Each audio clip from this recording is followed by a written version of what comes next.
تو میرے عزیزوں، یہ اللہ کے خزانے کی بہت بڑی دولت ہے، اللہ کا دین۔ ان الذین قالوا ربنا اللہ، کون اس پہ استقامت کا مظاہرہ کرتا ہے؟ اور جتنا اس ایمان کے لیے خطرات زیادہ ہیں، اتنا ہی اللہ کے خزانوں سے نوازش بھی زیادہ ہے۔ رسول اللہ صلی اللہ علیہ وسلم فرمایا کرتے تھے، العبادۃ فی الحرج کہجرۃ الی، فتنے کے دور میں اللہ کی عبادت ایسی ہے جیسے کسی شخص نے میری طرف ہجرت کی ہے۔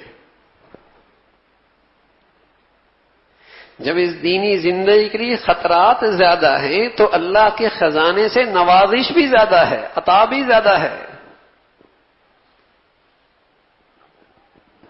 من تمسک بسنتی عند فساد امتی فلہ اجر شہید، فرمایا جو اس گھڑی، اس ماحول میں، اس سوسائٹی میں میری سنت کو زندہ کرے گا جہاں امت میں فساد پھیل چکا ہے،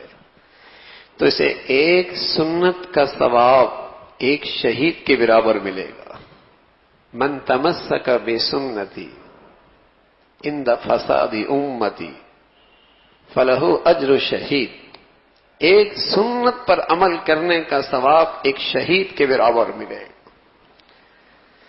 جب آزمائش ایمان کے لیے بڑھیا،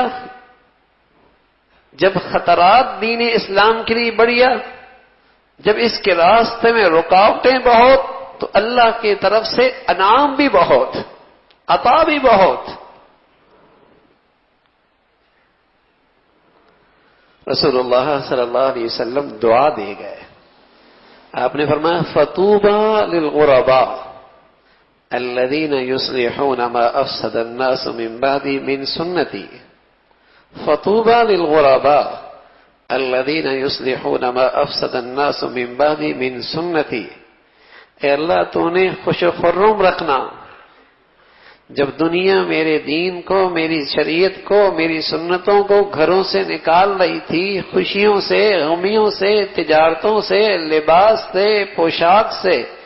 رہن سہن سے، کھانے پینے کے طریقوں سے، اپنی معاشرت سے، اپنی اجتماعی اور انفرادی زندگی سے جب امت دین میری سنتوں کو نکالنے کے لیے کمر بستہ تھی، اور یہ ہے اس نے اس موقع پہ میری سنتوں کو اپنے سینے سے لگایا ہے، اے اللہ تو اسے ہمیشہ خوش و خرم رکھنا۔ فطوبى للغرباء الذين يصلحون ما افسد الناس من بعدي من سنتي، جب لوگوں کے نظروں میں دین کھوٹا سکہ، شرم و حیا کھوٹا سکہ، حلال کھانا کھوٹا سکہ، اللہ کی عبادت کھوٹے سکے، امانت دیانت سچائی کھوٹے سکے، غیرت حمیت ایمانی سب کھوٹے سکے، ایسے موقع پہ جس نے میرے طور طریقوں کو اپنایا ہے، ظاہر ہے طعنے بھی ہیں، طنز بھی ہے، تنقید بھی ہے، ملامت بھی ہے، راستے میں رکاوٹ بھی ہیں۔ آپ علیہ الصلوۃ والسلام فرمایا کرتے تھے ایک وقت ایسا آئے گا کہ دین اسلام کی زندگی اپنانا ایسی مشکل لگنے لگے گی جیسے ہاتھ میں انگارہ رکھنا، انگارہ رکھنا۔ پھر آپ علیہ الصلوۃ والسلام فرمانا کہ ایسا بھی وقت آئے گا کہ اس ایمان والے کا دل اندر سے ایسا پگھلے گا جیسے برف پانی میں پگھلتی ہے۔ فرمایا رسول اللہ یہ کب ہوگا؟ فرمایا جب یہ اپنے سامنے اللہ کی نافرمانی دیکھے گا اور اس کا بس نہ چلے گا، اللہ کا حکم ٹوٹتے ہوئے دیکھے گا، نہ ہاتھ سے روکنے کا بس چلے گا، نہ زبان سے بولنے کا بس چلے گا، اندر ہی اندر غم زدہ ٹوٹتا رہے گا، کیا کروں کیا کروں۔ ایسا شر غالب ہوگا، بیٹا بھی نہیں سنتا، بیٹی بھی نہیں سنتی۔ تو فرمایا ایسا اس کا اندر سے دل پگھلے گا جیسے برف پانی میں پگھلتی ہے۔ فرمایا یہ اس وقت ہوگا جب یہ بے بس ہو جائے گا کہ اللہ کی نافرمانی کو کیسے روکوں۔ تو ایسے موقع پہ کوئی دین اسلام پر، دینی زندگی پر استقامت کا مظاہرہ کرے تو پھر 100 شہیدوں کا ثواب۔ علماء نے لکھا وجہ یہ بھی ہے، اس شہید کو زخم لگے، تیر لگے تو اسے بھی زبان کے تیر لگیں گے،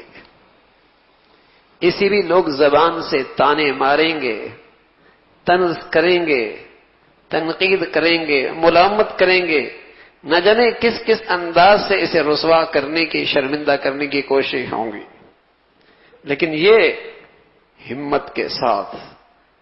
اپنی نبی کی شریعت کو اپنا رہا ہے، سنتوں پر یہ زندگی اس نے کسی کی پرواہ نہیں۔